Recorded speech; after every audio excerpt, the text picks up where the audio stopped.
Tier list de técnicos da Copa. Lembrando que nós não estamos analisando o trabalho como um todo necessariamente, mas focando mais no trabalho do cara durante a Copa do Mundo. Então a gente começa com o nosso querido Gustavo Alfaro, que caiu com o Equador na fase de grupos, mas assim, Equador jogou um futebol muito aguerrido, tá? E batalhou até o último momento pra classificar. Eu acho que foi a primeira seleção que caiu. Eu falei, pô, que pena, cara, que pena, porque os caras, eles brigaram, eles tiveram muita vontade de passar.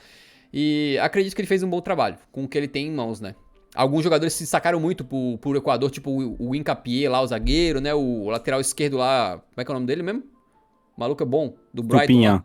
Estupinan, exatamente, né? Fora nosso querido Ener Valencia, né? Cara, acho que foi uma boa fase de grupos do Equador, né? Eles jogam muito bem contra o Catar, jogam bem contra a Holanda, poderiam ter vencido a Holanda, eu acho que jogaram melhor do que a Holanda, mas é difícil não citar o fato de que o Equador chegou na rodada final precisando de um empate contra o Senegal e eles não conseguiram esse empate. Eu acho que eles acabam ficando um pouco abaixo por conta disso. O próximo é o Graham Arnold, da Austrália, que, cara, eu acredito que assim, a Austrália começa a Copa tomando de 4-1 da França, mas, pô, era a França, finalista e é aceitável.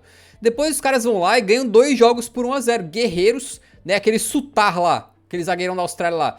O cara se transformou no Van Dijk no auge, né, e quando eles caem na Copa do Mundo, eles caem batalhando. Eles caem quase arrancando uma prorrogaçãozinha da Argentina. Então, amigo, acho que o cara foi mestre nessa Copa aí, né? Colocar em mestre, mas assim, considerando o poder da Austrália, né? Isso, Porque... pô, tem que considerar isso, né? Até, cara, eu só acho fazendo que... uma referência rapidão, quando foi começar a Copa, muitos falaram, não, é a pior geração da Austrália em 20 anos. Eu ouvi falar isso também. Assim, considerando que eles conseguiram passar de fase num grupo onde todo mundo considerava eles a pior seleção, e eles perderam só de 2-1 para a seleção que amanhã pode conquistar a Copa, eu acho que tá justo. Agora nós temos o nosso querido Greg Berhalter, que, cara, eu acho que esse maluco fez um trabalho muito bom, muito bom.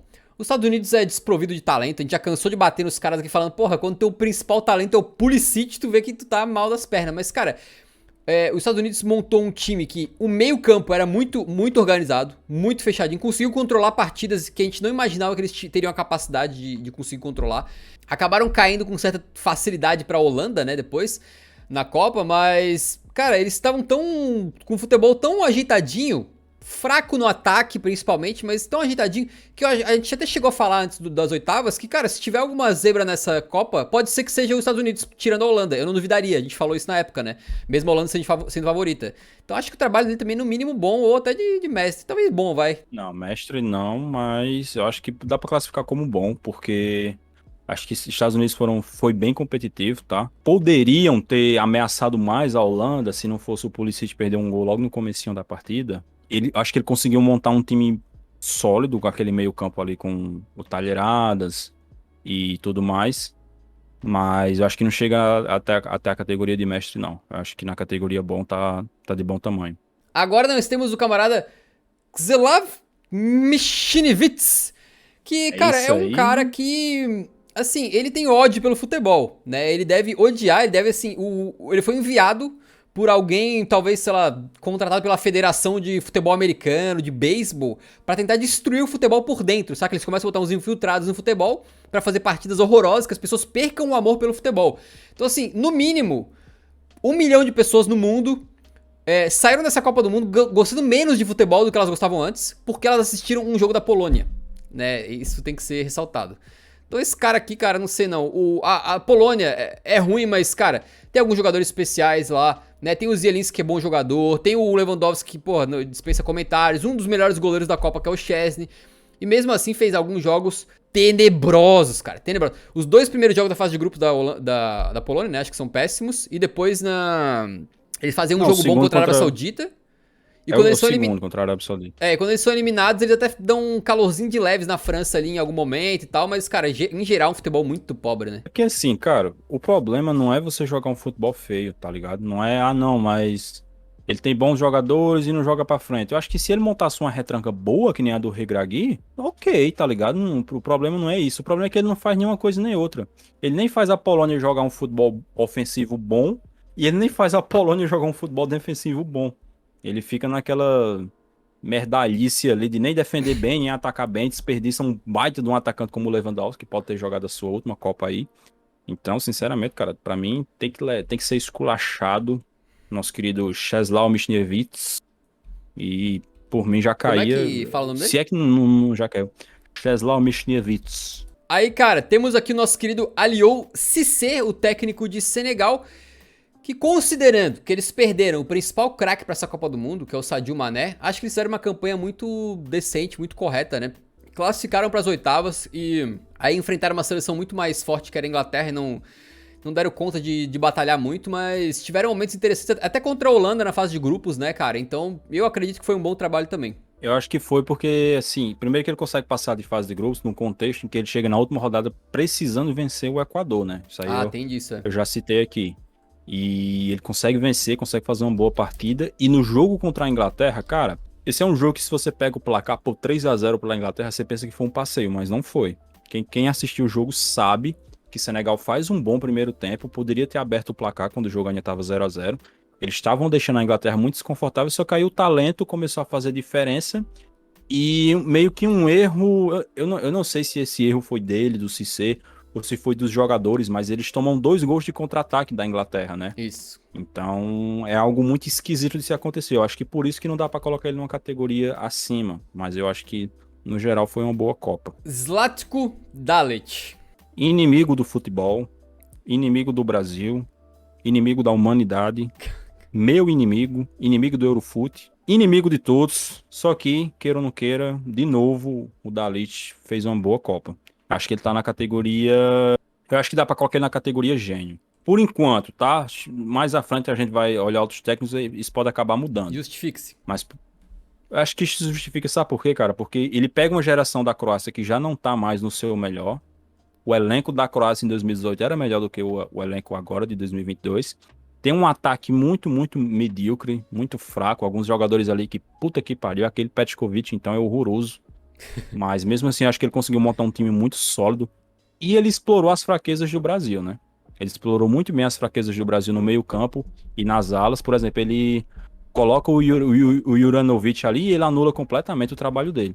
O próximo é o nosso camarada Didier Deschamps, que acredito que, cara, faz uma Copa muito boa, né? Ele dá liberdade para os atletas desempenharem os seus melhores. Ele consegue fazer com que jogadores que são reservas entram e rendam, porque ele teve muitos desfalques e mesmo assim a seleção da França joga de uma maneira dominante.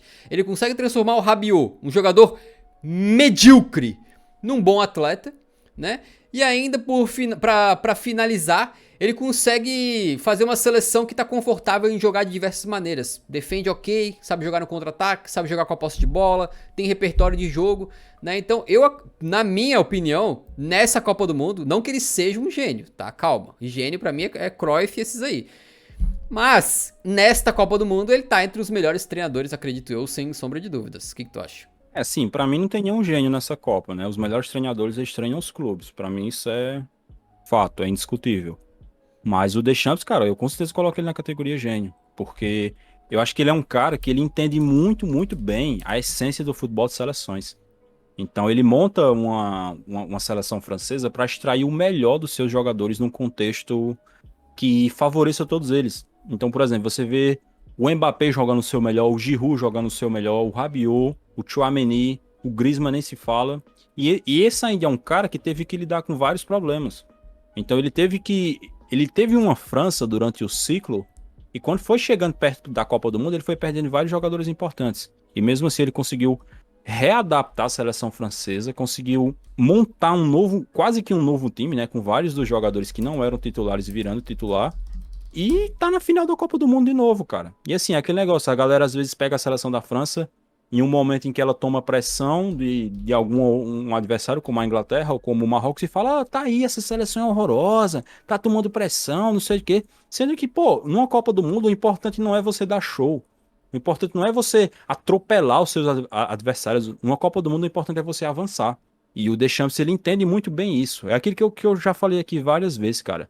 Se os técnicos entendessem que numa Copa do Mundo o mais importante é você avançar de fase, eu acho que poderia ter muitas gerações aí que ficaram para trás que poderiam ter feito melhor.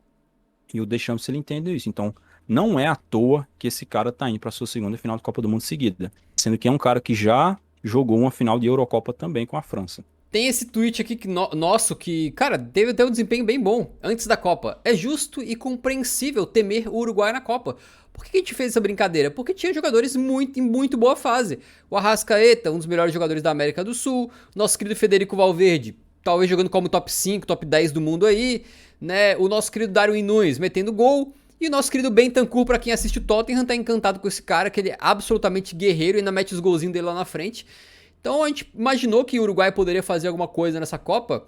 E não só eles caíram na fase de grupos, como caíram na fase de grupos, precisando de fazer mais um golzinho pra passar, não conseguiram. E com a seguinte crítica ao técnico Diego Alonso. Esse cidadão falou, não, Arrasca, nem sei quem é. Ficou no banco, deixa ele mofando ali. Aí botou o Arrasca no final da fase de grupos. O Arrasca meteu 2. E aí o Uruguai caiu. Aí, não, esse cara aí tem que ser esculachado, tem jeito. Professor Pardal total. Ele demora 2 jogos para poder entender que o que estava faltando para a seleção uruguaia é o Arrascaeta, que é o melhor jogador da América do Sul, como você falou. É um cara que mudou completamente o panorama da seleção uruguaia no jogo contra a Gana.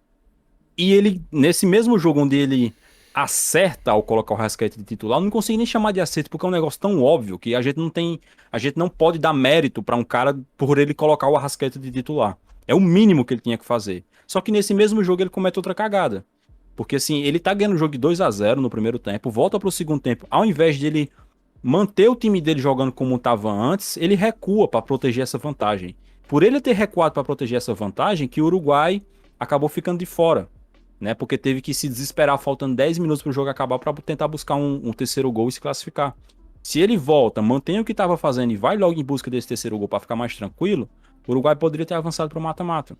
Então, sinceramente, eu acho que foi uma Copa muito ruim dele. Desperdiçou um time bom que o Uruguai tinha, né? Não dá pra você dizer, é uma baita de uma geração. Não é. É uma geração que tá entre safra. Então, tem alguns caras muito veteranos, como o Godinho, o Cavani, o Suárez, e alguns caras jovens, mas muito bons, como o Valverde e o gurizinho lá, que eu esqueci o nome. Mas, enfim, de todo jeito não foi uma boa Copa dele. O gurizinho lá, quem que é o gurizinho lá? O Pelistre tá falando? Não. Sim, ele mesmo. E fora outros jogadores que ainda estão numa idade boa, que também são bons, como por exemplo o Bentancur e o Arrascaeta, que são 2 caras que, se brincar, estão vivendo o seu auge técnico, né? Então, sinceramente, cara, não consigo colocar esse cara nem no ruim. Pra mim tem que ser esculachado. Aí vem o próximo aqui, que é o técnico do Qatar, o Félix Sanches. Cara, esse maluco aqui, ele foi colocado numa posição muito ingrata, né? Porque ele vinha até conseguindo fazer um trabalho interessante. Vai lembrar, o Qatar ganhou a Copa... Qual que era a Copa que eles ganharam lá? Copa da Ásia. Copa da Ásia. Pô, ganharam na frente de Japão, Austrália e outras seleções mais tradicionais. Só que chega na Copa do Mundo, o patamar é outro. Um cara comandando a seleção do Qatar em casa, uma tarefa ingrata. E assim, eles foram batidos com tranquilidade, mais ou menos, nas 3 partidas. Eu diria que naquele jogo que eles ganham que eles perdem de 3-1 foi de Senegal, né? Foi o melhor jogo deles, que eles forçam o Mendy a fazer umas defesas interessantes. Eles fazem um gol também, o primeiro gol de Qatar nas Copas. Então, cara, eu acho, assim, não é um bom trabalho, mas é meio sacanagem tu falar que o trabalho do cara foi ruim também. Era uma tarefa ingrata, saca? É porque, assim, o Qatar tem a seleção mais fraca da Copa inteira. É uma seleção que provavelmente nem estaria na Copa se não fosse o país sede. Então, meio que a gente não tem como exigir que ele conseguisse competir no mesmo nível de Senegal, de Equador, de Holanda. Sei lá, cara, acho que só por eles não terem tomado nenhuma goleada e terem conseguido fazer o primeiro gol do país, eu acho que já dá pra colocar ali no bom. A gente tem que analisar também com base na força do time, né? Então, se fosse esse desempenho, o cara estivesse treinando a Inglaterra, obviamente que ele seria esculachado, mas o cara tava treinando o Qatar, então realmente acho que só esse fato de não ter sido nenhuma goleada já é importante, porque muita gente imaginava que eles iam tomar de 5, de 6, né, da Holanda, por exemplo. E não foi o caso, né? Agora nós temos o professor Fernando Santos, um dos treinadores mais criticados aí no caminho para a Copa do Mundo. E que no primeiro jogo já, quando o Portugal vence de Gana por 3-2, acho que é isso, né? Ele já sofreu várias críticas, mas depois Portugal acaba melhorando na Copa do Mundo e atinge o seu ápice quando chega nas oitavas de final e mete 6-1 na Suíça. Naquele momento o Fernando Santos tava assim, ó. Cadê os meus críticos? Pô, cala a boca. Yuri Dorofucci falou mal de mim, ó. Mas o bicho, na moral, que ele caiu na mesma armadilha que a Espanha caiu contra Marrocos, né? Assim, acredito que o desempenho de Portugal foi melhor do que o da Espanha, né? A Espanha não conseguiu criar praticamente nada. Portugal teve alguma outra chance ali e tal. Mas no final das contas, fica um pouco desse sabor de ter desperdiçado uma grande geração e caído para uma seleção que, em teoria, né? Marrocos fez uma grande campanha e tem méritos, mas em teoria era uma equipe que Portugal deveria, com autoridade, vencer, né? Cara, eu acho que ele tem méritos em ter tido a coragem de colocar o Cristiano Ronaldo no Aham. banco. Na minha opinião, ele já deveria de ser banco desde a primeira rodada. Mas eu consigo entender que não é fácil. Eu não vou cobrar ele ter colocado o Ronaldo no banco, porque eu sei que não é simples lidar com essa situação. Então, por ele ter tido essa coragem de mudar durante a fase de mata-mata, eu acho que a gente tem que dar méritos. Mas ao mesmo tempo, cara, não tem como não criticar ele por algumas escolhas, como especialmente destacando a do Rafael Leão. Assim, você chega para uma Copa do Mundo tendo o melhor jogador da Série A no seu time e você não usa ele como titular em nenhuma partida. E não só isso, nos jogos em que o Rafael Leão entra, em todos ele demorou muito para entrar. No jogo contra Marrocos, que era um jogo que Portugal tava precisando ser ofensivo, tava precisando criar chances de gol, ele coloca o Rafael Leão faltando 20 minutos para a partida acabar.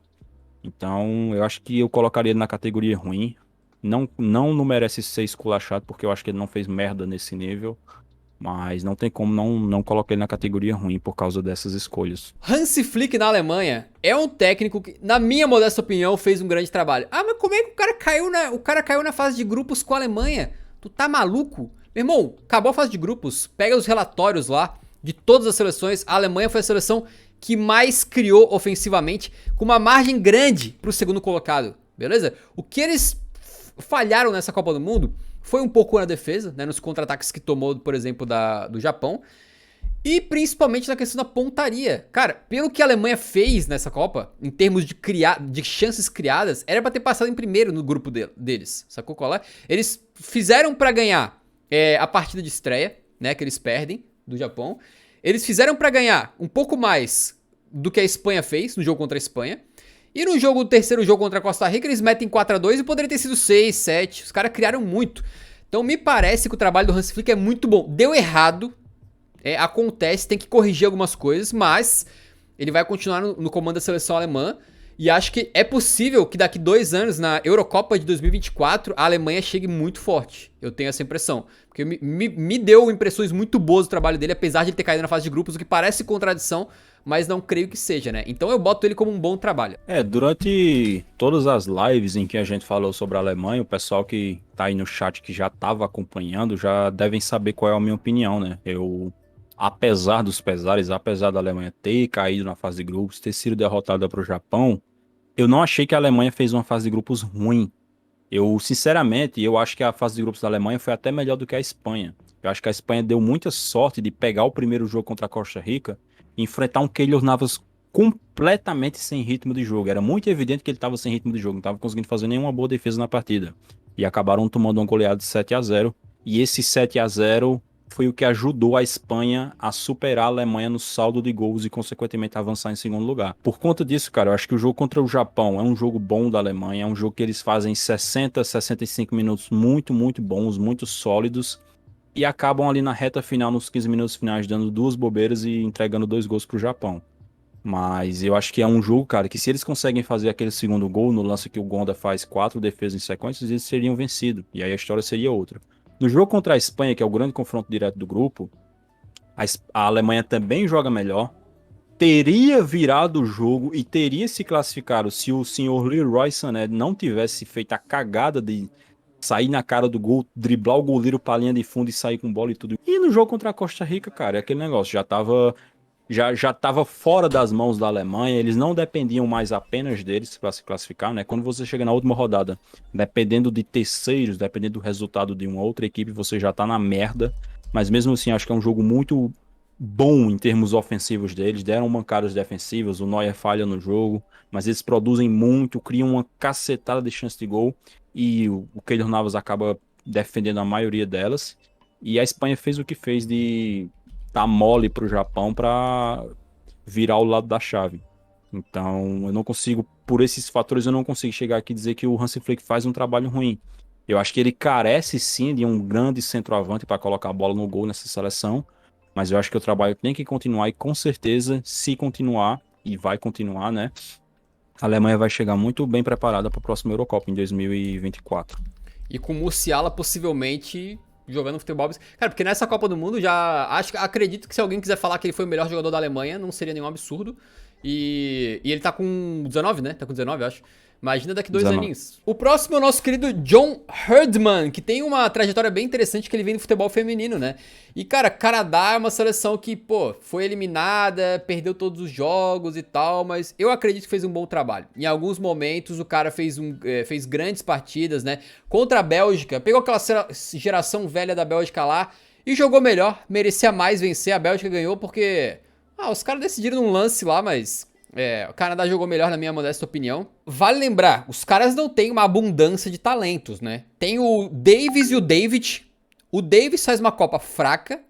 O Jonathan David no ataque faz uma Copa nula. Nem aparece, parece que tava jogando o Canadá com 10 o tempo todo. E fora isso, eles não tinham grandes talentos e mesmo assim, eu acredito que... eles tiveram alguns grandes momentos na fase de grupos, cara. Eu botaria tranquilamente um trabalho bom aqui. Eu concordo, acho que o jogo contra a Bélgica é muito bom. É um jogo ainda por cima que eles são garfados, né? Que tem um lance onde sai um pênalti para o Canadá, em que o Hazard dá um passe para um jogador do Canadá e o juiz, o bandeirinha, marca impedimento. Acaba anulando o lance inteiro.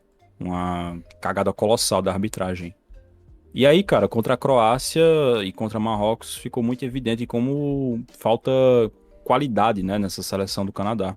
Por exemplo, poxa, cara, o volante dos caras é um cara de 39 anos de idade. Eu acho que isso mostra como é complicado para a seleção do Canadá ter nomes, né, ter jogadores bons ali para jogar. Eu acho que o fato do Alphonso Davies ser canadense é algo que eles devem dar as mãos pro céu e agradecer todos os dias, porque realmente tá difícil. Se tá difícil pros Estados Unidos, imagina pro Canadá, né?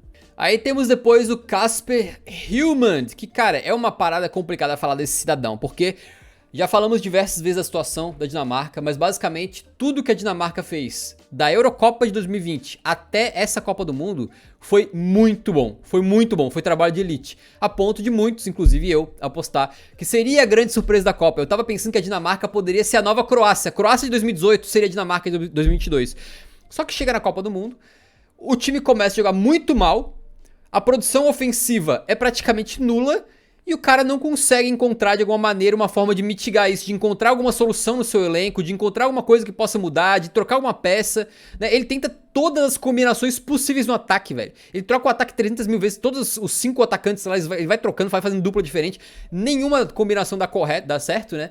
E a Dinamarca acaba sendo uma das grandes decepções da Copa do Mundo, se não for a maior decepção, né? Então, assim, é um cara que tem que ser exaltado pelo trabalho dele recente, mas que pelo trabalho na Copa, eu acho que ele merece ser esculachado, né? Não, tem que ser esculachado, porque ele iludiu, né? Iludiu mais do que a Morena, iludiu mais do que a Loira, do que todas, porque realmente a gente esperava muito da seleção da Dinamarca, cara. Eles prometeram demais por causa do desempenho deles nesse ciclo, e chegaram na Copa e não fizeram absolutamente nada. Não venceram nenhuma partida, foi 2 derrotas e um empate em 0-0 contra a Tunísia.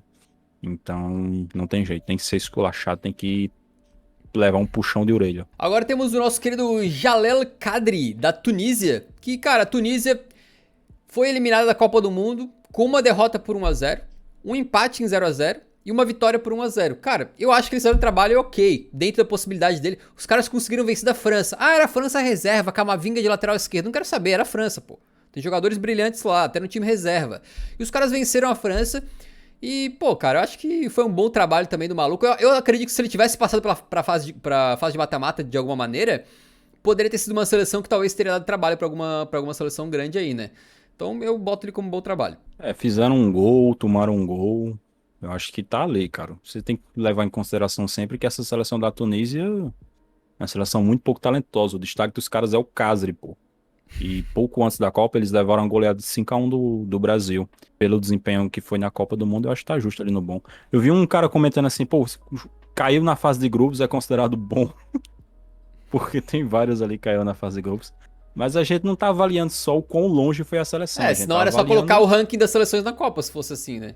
Exatamente, a gente tem que avaliar outras coisas, não só isso. Agora a gente fala do Luiz Henrique, que é um técnico complicado, porque, cara, adoro o Luiz Henrique, tá? Adoro ele. E ele começa a Copa do Mundo metendo 7. Aí a gente falou, meu Deus, a Espanha vem forte de novo. e a gente não imaginava. A gente achou que era uma entre-safra aí da Espanha. E, cara, no final das contas, o que acontece é que eles passam pra fase de mata-mata. Ali no limite, né? No limite, se o resultado é um pouquinho diferente no último jogo da fase de grupos, lá acabou pra eles. E os camaradas ainda conseguem a proeza de ser os primeiros eliminados para Marrocos, mas não foi assim que, nossa, mas tentou muito, batalhou o jogo inteiro para classificar. Mano, eles caíram assim bem caído, porque não conseguiram criar praticamente nada.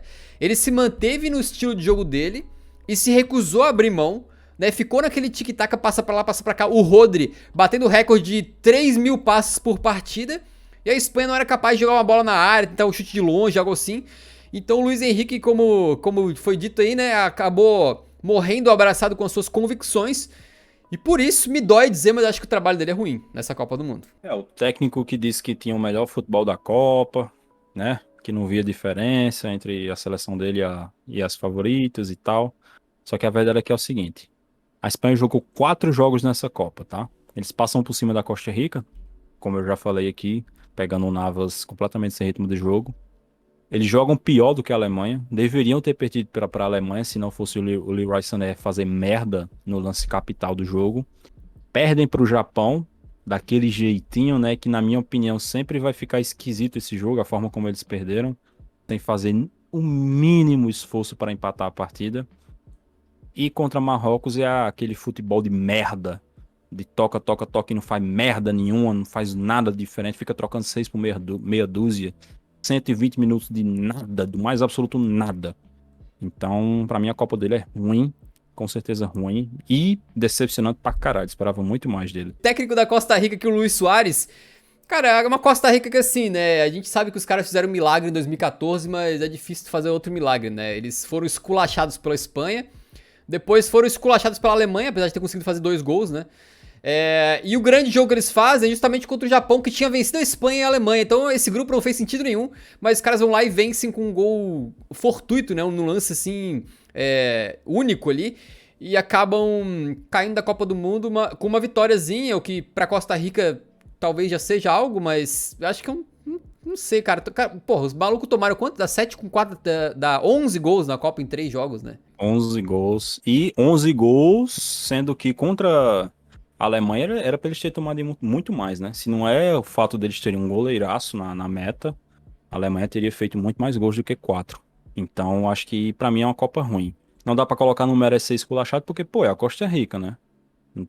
Cara, a Costa Rica, ela é tão pobre de jogadores sendo formados, que tem alguns jogadores ali que são daquela geração de 2014. O Brian Ruiz estava E na o campo, convocação meu, da Costa Campbell Rica. lento igual um botijão O de gás, Campbell. velho. Exato. E tipo, não é que ele tá convocando esses caras porque ele quer, é porque é o que tem pra convocar, cara. Não tem muito o que fazer. É uma seleção muito pequena. Aí nós temos o nosso querido Roberto Martinez aqui, que foi o responsável por levar a Bélgica pro terceiro lugar em 2018, né, eliminando o Brasil também.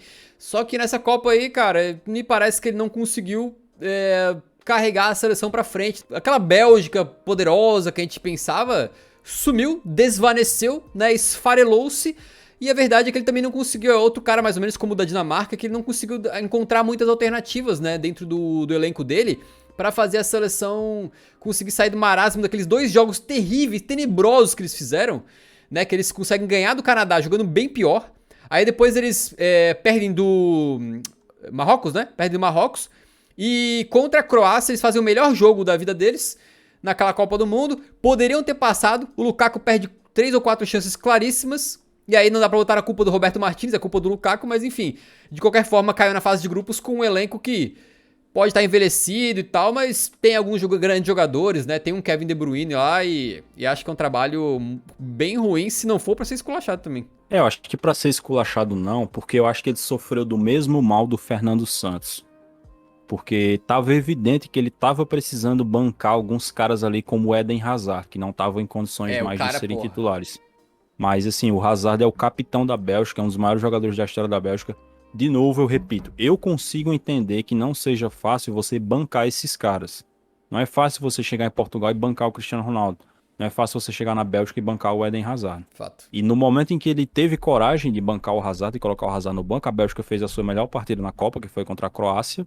poderia ter vencido o jogo, como o Pedro falou, o Lukaku perde 4 chances de gol claros durante o segundo tempo, mas aí já era tarde demais, então acho que por isso dá pra colocar ele num desempenho ruim. Agora temos o nosso querido Tata Martino, da seleção mexicana, né? Que também faz um jogo de abertura da Copa muito fraco. Aí depois contra a Argentina, eles... Meu irmão, contra a Argentina, os caras conseguiram defender até legal por uma parte do tempo, mas assim, ofensivamente eles eram completamente nulos, né? E acabaram perdendo o jogo. E na última partida, que é México contra a Arábia Saudita, que o Sim. México faz um grande jogo. Os caras, assim, a Arábia Saudita tem todos os méritos nessa Copa do Mundo, mas foi o melhor jogo do México. Eles vão pra cima, conseguem meter 2 gols, né, acho. E poderiam ter metido mais, eles criaram muita chance e tal. Até o Owais, né? Meu Deus, Owais, o nosso goleirão querido lá da Arábia Saudita, consegue salvar algumas bolas grandes. Tem o Chaves, por exemplo, ele mete um golaço de falta, depois ele mete mais uma falta, que era pra fazer um golaço, só que dessa vez o goleirão vai lá e cata. Mas, cara, eu acho que também é um trabalho bem ruinzinho, né, do México aí. Não que eles tivessem uma grande geração também, né? É outro que, tipo, nossa, o craque da seleção é quem? Pô, é o Lozano. É o Complicadinho, né? Lozano que é o Pulisic que habla, né? É o Pulisic que habla. Eu também, eu concordo que essa geração do México não é lá grande coisa, não tá longe de ser uma das melhores gerações dele em Copas do Mundo. Na verdade, das Copas nesse século talvez seja a pior. Mas o fato é, ele chega pro jogo contra a Argentina, enfrentando uma Argentina numa situação de desespero, e ele não consegue explorar isso. Ele faz um jogo de praticamente sem produzir nada no jogo contra a Argentina.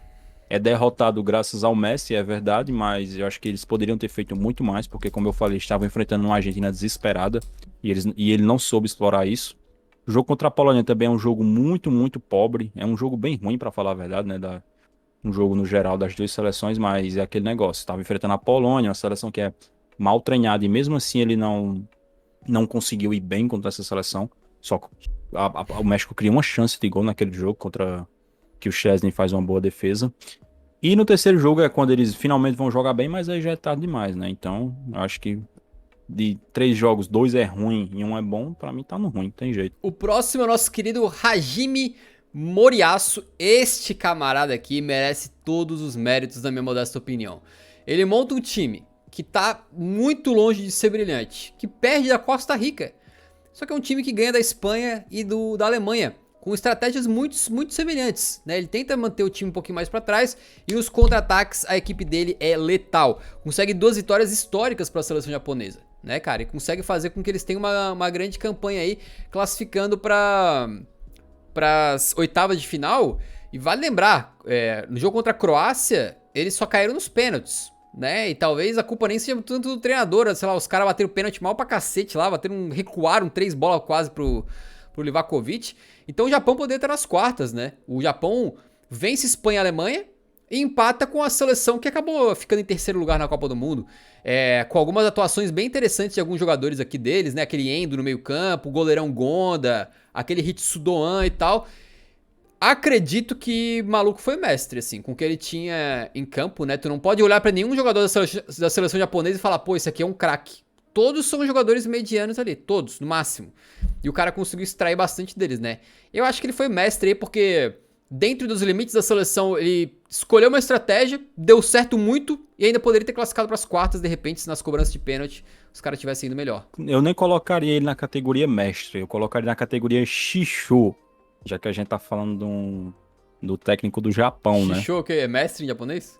Mestre em japonês. Então, eu acho que realmente foi uma boa Copa. Eu já até citei isso aqui uma vez. O Hajime Moriyasu, ele compreende as limitações da seleção japonesa. E ele consegue montar ela muito bem para enfrentar os adversários com essas limitações.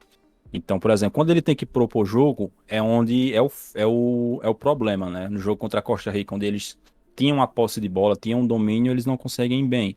Mas contra a Alemanha, contra a Espanha, contra a Croácia, eu acho que ele montou uma boa estratégia e executou ela muito bem. Então, é aquele negócio, a seleção do Japão não tem lá muito talento, mas ficaram a uma disputa de pênaltis de enfrentarem o Brasil nas quartas de final.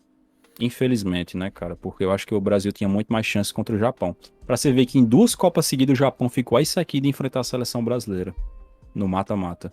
Não enfrentou, a outra passou e eliminou a gente. O próximo é o nosso querido Otto Addo, de Gana, Que, cara, o problema de Gana é que, assim, eles tinham alguns jogadores interessantes, tanto é que o nosso querido Kudu se destacou bastante nessa Copa do Mundo, né?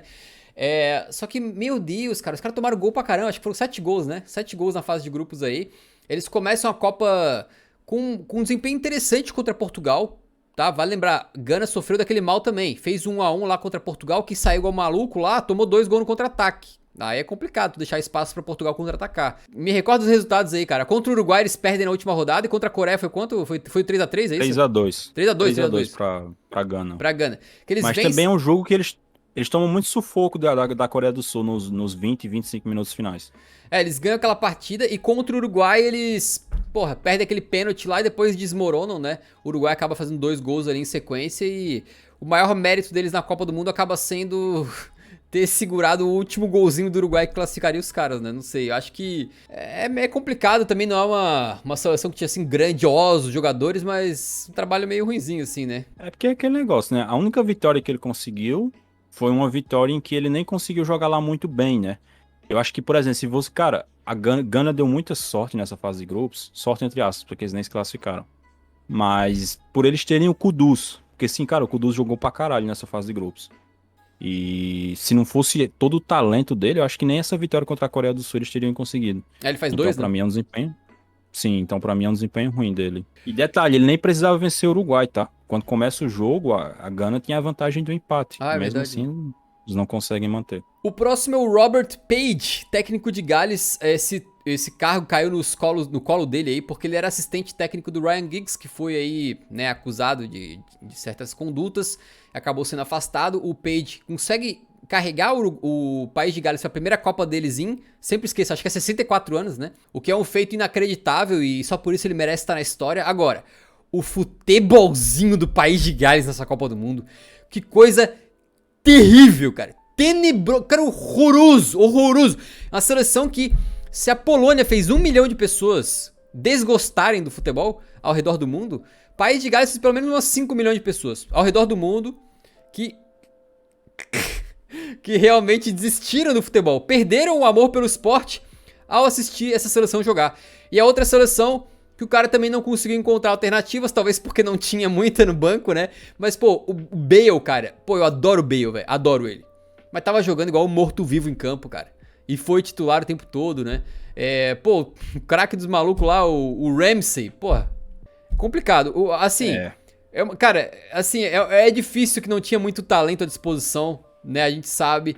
Mas, cara, jogou um futebol medíocre, velho. Tem outras seleções com elencos piores que jogaram melhor. Sacou qual é? Pô, o Irã jogou melhor que o País de Gales, cara. O Irã, né? Então me desculpa, é um trabalho tenebroso. Acho que o cara merece ser esculachado ainda que, sim, parabéns pra ele por ter levado a seleção pra Copa, né? Mas na Copa em si, meu amigo... A gente tá avaliando a Copa, né? E eu acho que o Robert Page, ele ficou muito refém dos grandes jogadores, né? Eu acho que se ele tem a coragem pra barrar o Bale e o Ramsey, a seleção de Gales poderia ter sido muito mais competitiva. Porque assim, cara, quando você tem uma seleção com pouco talento, você precisa compensar na organização e na entrega tática dos jogadores. E aí quando você joga praticamente com 2 a menos, né? Porque tanto o Bale quanto o Ramsey, os dois parecem semi-aposentados, parece que eles estão jogando aquele jogo das estrelas do Zico no Maracanã, sabe? Completamente cansados em campo. A coragem que, por exemplo, o Fernando Santos teve para barrar o Ronaldo e o Roberto Martínez teve para barrar o Hazard, ele não teve. E aí eu consigo entender que não é fácil para ele barrar talvez o maior jogador da história de Gales, como o Bale, e barrar o outro cara que sabe chutar uma bola lá na seleção, que é o Ramsey. Eu consigo entender, porque ele pensa, pô, se eu barrar esses caras, eu vou colocar 11 cabeças de bagre pra jogar bola aqui em campo. Vai ficar difícil, mas queira ou não queira, a seleção dele jogou um futebol ridículo por conta disso, então tá aí. Cara, foi muito ruim a seleção deles aí. Aí temos o querido Paulo Bento, da seleção da Coreia do Sul, que, cara, tem como grande mérito ter conseguido aquela vitória heróica no finalzinho contra Portugal pra classificar os caras pro mata-mata. Depois caiu com certa facilidade contra o Brasil, né? Não tem muito o que falar daquele jogo, o Brasil amassou e depois no segundo tempo controlou e tal. Mas, cara, acho que só deles terem conseguido aquela vitória sobre Portugal já... É difícil, não chega a ser um trabalho bom, mas também não é um trabalho ruim, né? Não sei o que tu pensa dele. Acho que fez um bom jogo contra Gana, porque é aquilo que eu falei, Gana vence o jogo por 3-2, mas a Coreia do Sul faz um bom jogo. Eles pressionam pra caramba. É até um jogo que eu cheguei a comentar aqui, que o Son, ele tem uma chance clara de empatar o jogo, a bola cai na perna esquerda dele, por algum motivo obscuro ele tenta cortar para a perna direita e acaba cagando o lance. Eu acho que foi uma fase de grupos ok, né? Tem a vitória contra Portugal, como você já citou, e contra a seleção brasileira, cara, não tinha muito o que fazer, sinceramente. A diferença era brutal da seleção da Coreia contra o Brasil. Aquela goleada por 4-1 já era previsível, tanto que eu falei aqui que o jogo, na minha opinião, ia ser 6-0. Acabou não sendo 6 porque o Brasil tirou o pé no segundo tempo, mas era a projeção. Então, por conta disso, eu acho que dá pra colocar ele como uma Copa boa. Botei o cara como Copa boa aqui, lembrando que a vitória contra Portugal é com Portugal reserva, né? Portugal reserva com poucos titulares aí, né, em campo, na última rodada. E o Carlos Queiroz do Irã é um treinador que é uma Copa complicada, porque assim, ele começa sendo amassado pela Inglaterra. Aí depois, a vitória que eles conseguem na fase de grupo sobre Gales, né? Sobre Gales. Gales. Cara, é uma vitória muito. Achei que foi um futebol emocionante do Irã, assim, cara, porque os caras estavam. Sei lá, eles tiraram de onde não dava, sabe, cara? Eles se superaram muito, fizeram uma vitória muito aguerrida, assim. Tudo bem que contou com aquele problema do goleirão de Gales lá, o Hennessy sendo expulso e tal. Mas foi uma vitória muito, muito bacana, assim, os caras conseguirem vencer aquele jogo por 2-0 e chegar com muita expectativa pra partida final contra os Estados Unidos, né? Na fase de grupos. Eles poderiam passar de fase, acabam perdendo pros Estados Unidos, não conseguiram repetir uma boa atuação. Mas eu não diria que é um trabalho ruim, não, cara. Apesar de terem sido esculachados pela Inglaterra, eu acho que foi bem ok, assim. É porque, assim, se a gente colocar ele nessa tier, a gente vai estar colocando ele na mesma tier do técnico dos Estados Unidos, né? Que acabou indo bem melhor na fase de grupos. Então, Uhum. porque assim, beleza, ele vence Gales, o que, convenhamos que, né? É Gales. É aquele Gales que a gente acabou de esculachar aqui. E toma uma goleada da Inglaterra. E no confronto direto contra os Estados Unidos ele leva a pior. Então, eu acho que eu não colocaria na categoria bom, não. Uhum. Eu acho que teve um momento bem interessante do Irã na Copa do Mundo ali, que eu acho que os caras têm que ter um pouquinho de orgulho, mas realmente não é muito bom. Agora que o bicho começa a pegar. Agora vem os pesos pesados, tá? Porque temos aqui o nosso querido Walid Regragui. Este cidadão que fez uma Copa histórica com o Marrocos, que passou em primeiro lugar na fase de grupos num grupo que tinha Croácia e Bélgica. E quando chega no mata-mata, todo mundo dava eles como peso morto.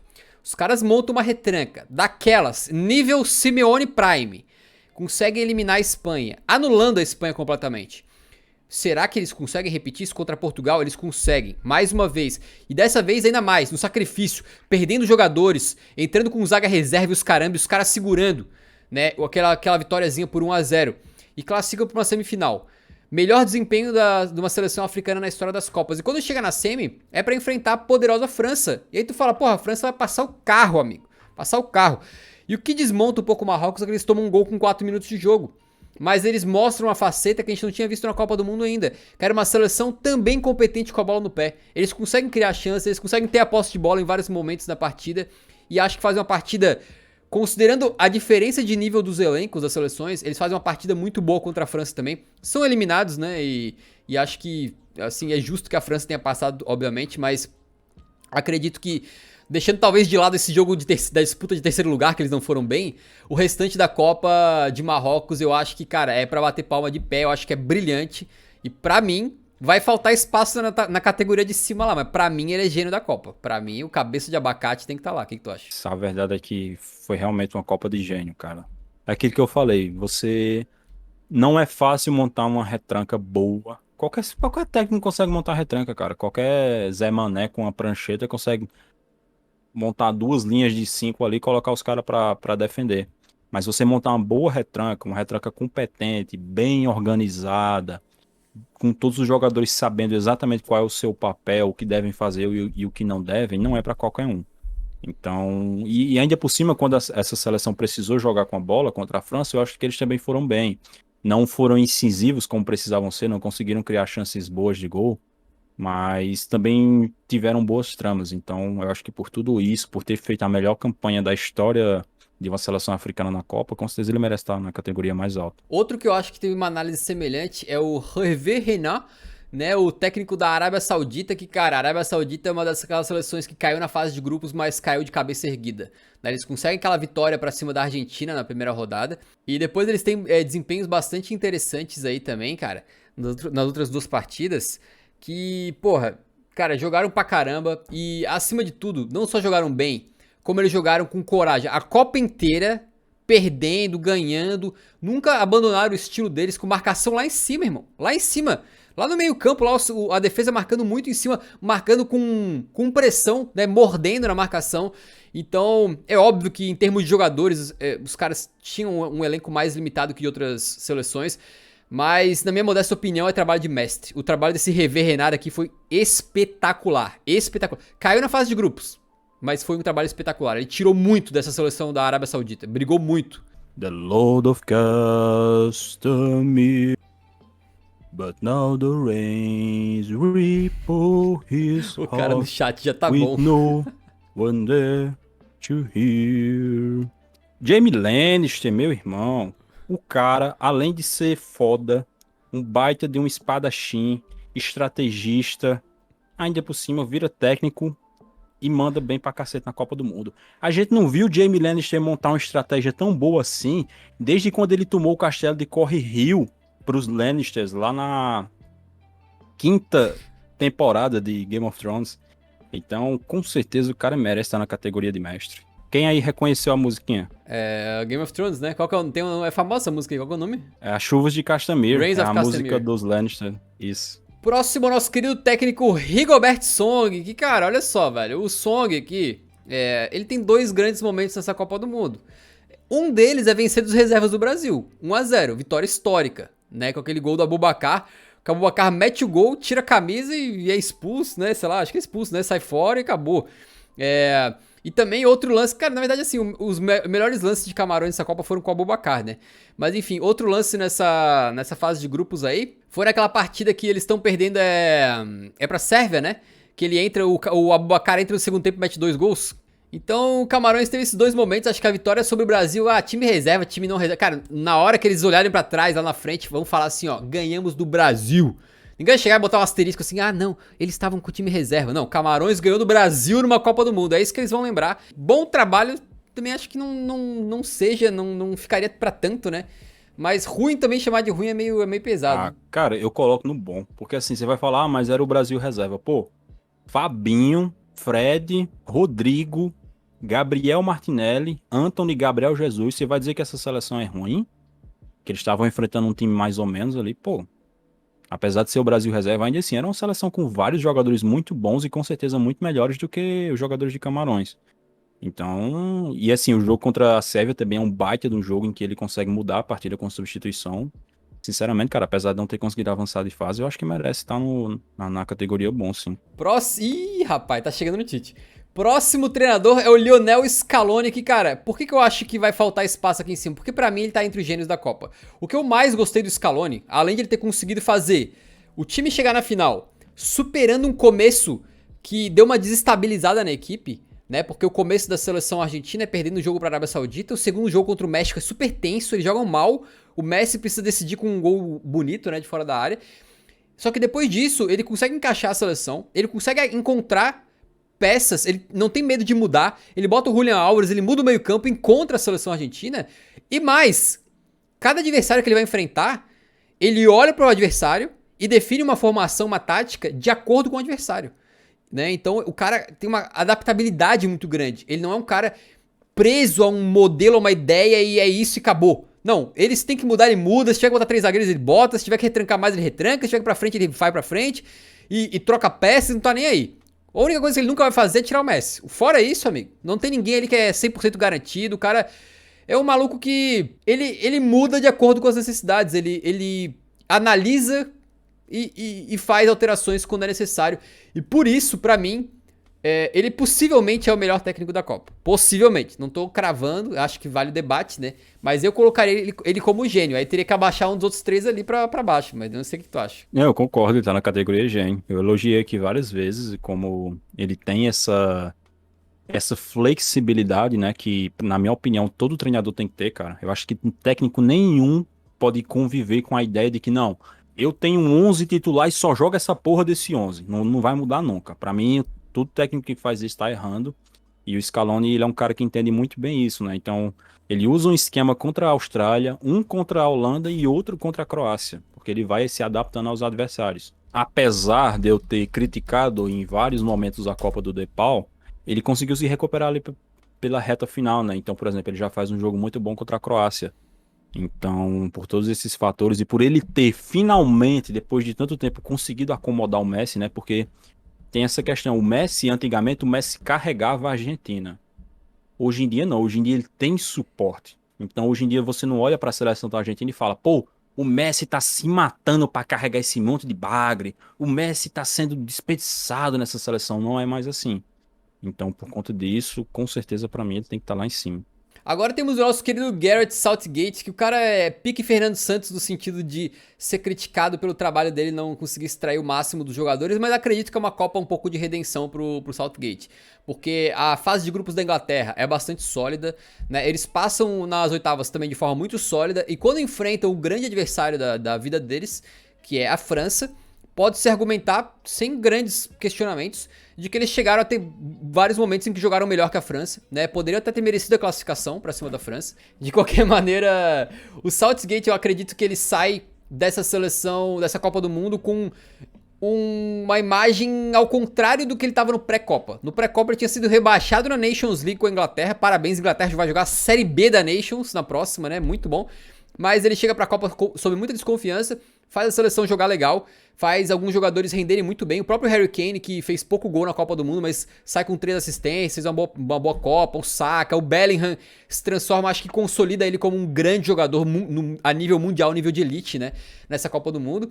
Então, caiu nas quartas, mas caiu de cabeça em pé, creio eu, que foi ou um bom trabalho ou mestre aqui, mas acho que mestre talvez, né, porque bom, aí seria comparar ele com o trabalho da Coreia do Sul lá, não sei, velho. Não, eu acho que é bom porque ele consegue ir muito melhor do que a gente imaginava. Acho que muita gente estava esperando que a Inglaterra fosse uma grande decepção nessa Copa.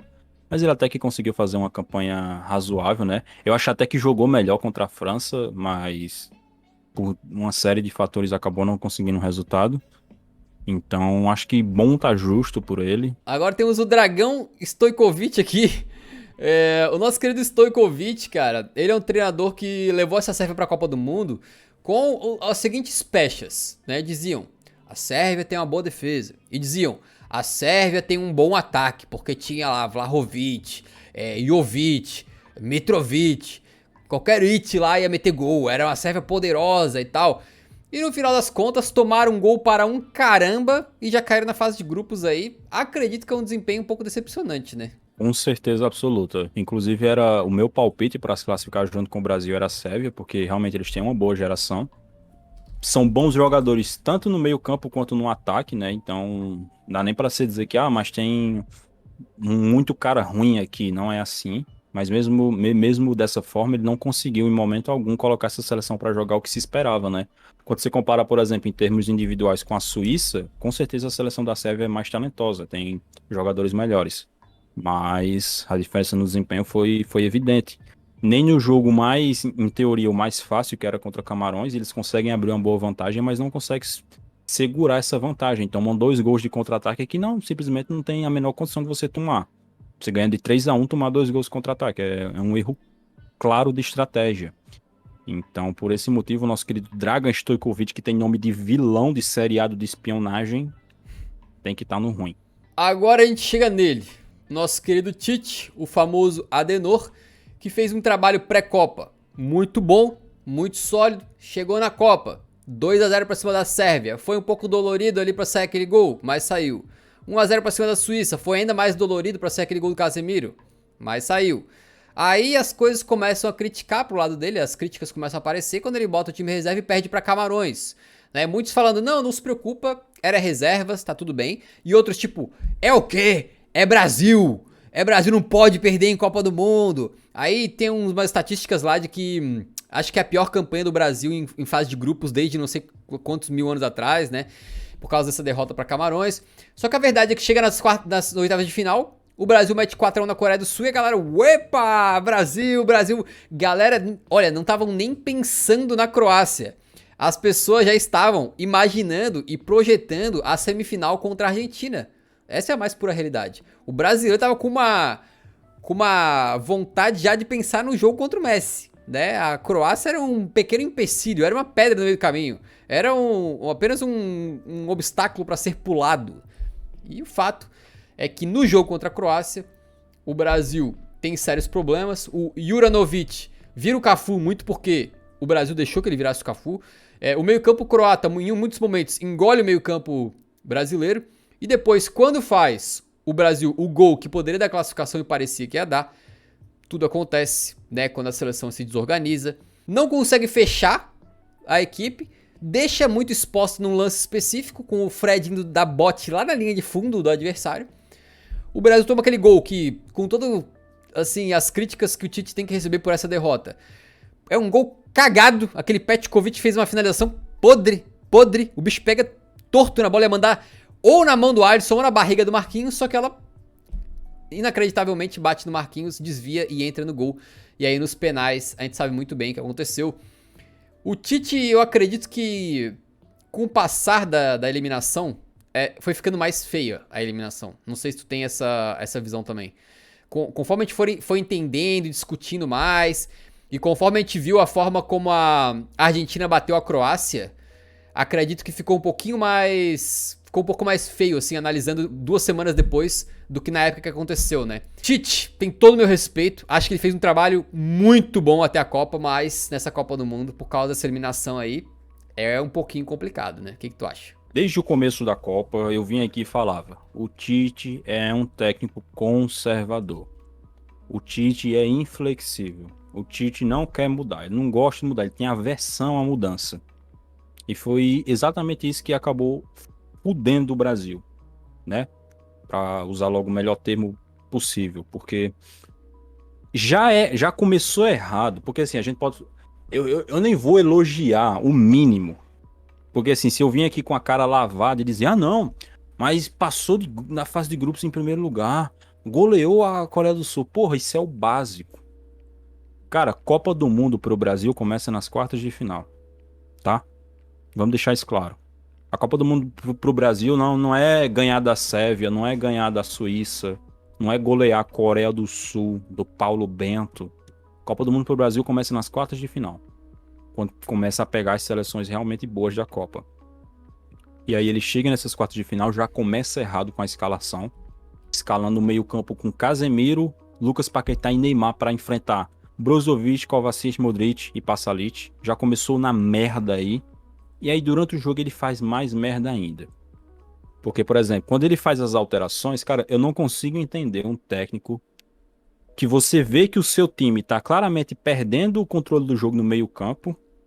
E é o que é que ele faz? Ele tira o Vinícius Júnior e coloca o Rodrigo. Troca 6 por meia dúzia. Ele tira o Rafinha e coloca o Antony. Ele não faz uma maldita alteração pro Brasil recuperar o controle do Ele é o meio-campo. contrário do Scaloni nesse sentido, né? Totalmente oposto do Scaloni, totalmente. Porque, cara, se você vê que tá dando merda em um setor, você precisa fazer uma troca para influenciar esse setor. Eu não entendo mais de futebol que o Tite, mas nem perto, e eu não tô na pretensão de dizer que eu entendo mais de futebol do que o Tite. Eu tô sendo engenheiro de obra pronta e é isso aí, cara. A gente tem que comentar o que aconteceu no jogo. E o que aconteceu no jogo foi isso. O Brasil tava perdendo o meio-campo e ele não fez uma única alteração para recuperar o meio-campo. Ele trocou um ponta por um ponta, outro ponta pelo outro ponta. E depois trocou um centroavante por outro centroavante. E aí, apesar dos pesares, na base do talento do Neymar, a gente consegue fazer o gol, tá se classificando, e aí o que é que ele faz? Ele faz outra merda. Ele tira o Lucas Paquetá e coloca o Fred. Que é outra troca, basicamente 6 por meia dúzia, né? Porque ele tira um cara que tava jogando de segundo volante e coloca outro cara que joga de segundo volante. Ao invés de colocar um outro primeiro volante como o Fabinho, pra ficar na proteção. E aí acontece o que acontece, né? Desse segundo volante, agir como um segundo volante, ir lá na frente, fazer merda, deixar o time todo escancarado e a gente tomar o gol de empate. Outra coisa pra se criticar, a gente já vinha falando, esse negócio de levar o Dani Alves vai dar merda. Esse negócio de ir pra Copa do Mundo só com o lateral direito vai dar merda. E deu. Porque a gente acabou ficando no segundo tempo da prorrogação com o Danilo completamente morto em campo. Morto. e não tinha um lateral direito para colocar no lugar dele. Por que não tinha? Porque o Dani Alves estava lá, mas ele simplesmente não tinha condições de jogar um jogo daquele. E o Tite sabia disso. O Tite sabia que o Daniel Alves não tinha condição de entrar numa quarta de final de Copa do Mundo. E mesmo assim ele levou. E a gente pagou o pato por isso. Ruim. Não vou dizer que merece ser esculachado, porque o ciclo foi bom. Sei lá, cara. Se fosse pra colocar no merece ser esculachado também, não ia estar errado, não. Mas, assim, só pra um complemento, tem a questão do pênalti também, né? Porque ele coloca o Neymar pra bater o último pênalti, que beleza, é uma escolha, pode dar ruim ou não. Mas ele não tá em campo para, por exemplo, dar uma ordem do Neymar bater o quarto pênalti. Porque o Tite foi pro vestiário durante a disputa de pênaltis. Que fala que, não, ele tem trauma com disputa de pênaltis. Só que o fato dele não estar em campo impossibilitou, por exemplo, dele dar uma ordem. Neymar, tu bate o quarto pênalti, porque a gente tem que fazer essa porra desse pênalti.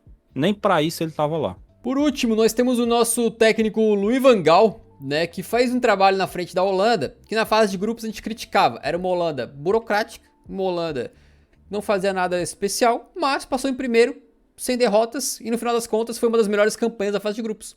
E quando vai pro mata-mata, consegue vencer os Estados Unidos também com certa tranquilidade. E aí o problema foi que chegou nas quartas de final, enfrentou a Argentina, e aquela falta de inspiração que a gente falava um pouco, né? Acabou se mostrando durante praticamente todo o jogo, que eles não conseguiram agredir muito a Argentina, a não ser quando virou festa lá, quando virou palhaçada aquele final de jogo que o Louis van Gaal bota 2 postes lá, bota 2 torres, né? O cara acha que tá jogando xadrez, mete 2 torres na área lá, começa a jogar bola aérea lá, e no final das contas consegue aquele empate, primeiro numa cabeçada de uma das torres, segundo numa jogada ensaiada brutal, brilhante, tá? Eu acho aquela jogada ensaiada linda, linda, linda de morrer. Mas depois acaba sendo eliminado pra Argentina aí. Então, assim, eu acho que bom, tá muito bom pro trabalho dele, né? Assim, mestre seria demais. Ele não fez mais do que a gente esperava. Mas também tá muito longe de ser um trabalho ruim, né? Não, foi bom, com certeza. Assim, a Holanda tá longe de ter uma das suas melhores gerações, que a gente ficou acostumado a ver do futebol holandês. Mas mesmo assim, eu acho que ele fez uma Copa sólida. Conseguiu mudar o jogo com suas mudanças, né, cara? Porque eu acho que técnico cresce muito no meu conceito quando ele consegue alterar o rumo de uma partida com as alterações. Técnico que fica trocando 6 por meia dúzia, que fica só assistindo o seu time ser superado sem fazer nada, pra mim, tá ligado?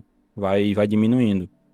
E o Van Gaal não fez isso, né? Ele viu que a Argentina estava superando ele, que ele não estava conseguindo competir bem contra a Argentina por causa do Messi, por causa da estratégia do Scaloni de espelhar a formação dele que estava indo muito bem. Mas ele faz a alteração, coloca os caras grandões e dá certo, né? E fora a questão da jogadinha ensaiada. E aí depois, cara, perde nos pênaltis, que assim, acontece, né? Você perder nos pênaltis, né?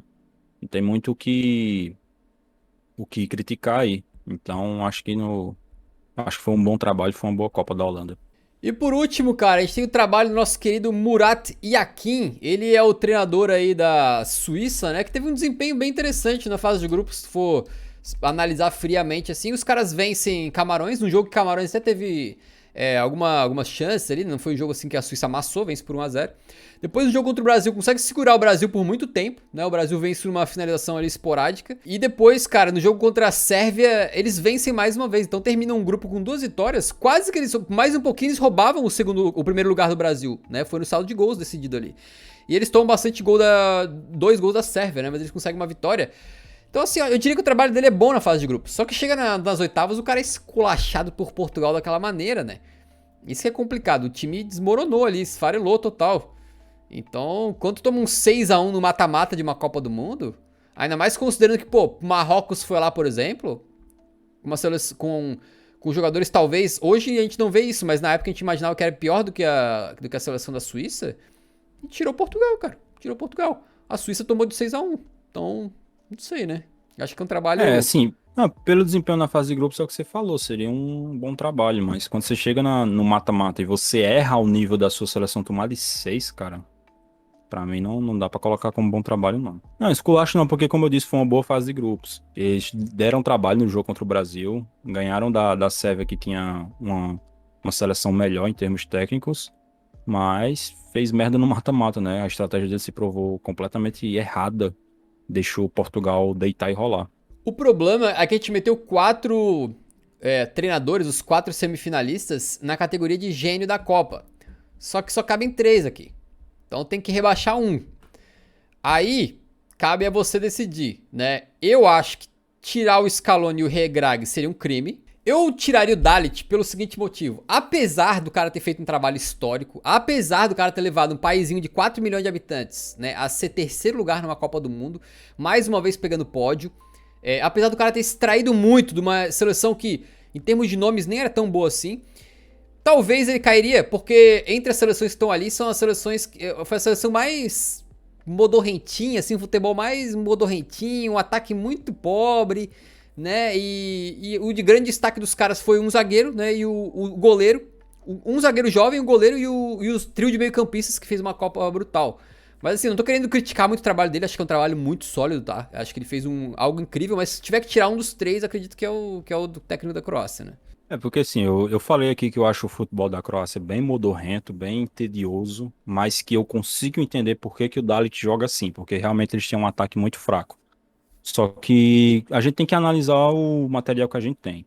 E aí a Croácia, tirando a disputa do terceiro lugar, eles jogam uns 6 jogos, né? Empatam em 0-0 com o Marrocos, aí ganham do Canadá, empatam em 0-0 com a Bélgica, empatam em 1-1 com o Japão, empatam em 1-1 com o Brasil e perdem de 3-0 para a Argentina. Ou seja, de 6 jogos que realmente valiam alguma coisa, eles só ganharam um. Por isso que eu digo, é uma seleção muito montada para ir avançando aos trancos e barrancos, cara, porque em termos de produção ofensiva, essa seleção da Croácia realmente é muito, muito fraca. E aí, por conta disso, apesar de entender a questão do ataque dele ser realmente zoado, eu não consigo colocar ele assim, no mesmo patamar de Deschamps, Regragui e Scaloni. Então tá. Então ficaram aí no merecem ser esculachados o Hillman da Dinamarca, o Robert Page de Gales, Diego Alonso do Uruguai e o Czesław Miłosz da Polônia. Aí, nomes notáveis aí, Fernando Santos, Luiz Henrique e Tite no trabalho ruim. Trabalho bom, alguns nomes notáveis como Hansi Flick, mesmo caindo na fase de grupos, né? O Southgate e o Van Gaal. Em mestre, o nosso querido Jamie Lannister, o Moriaço, o Graham Arnold e o Dalit. E nos gênios da Copa, os finalistas Scaloni e Deschamps. E o milagroso Regragui.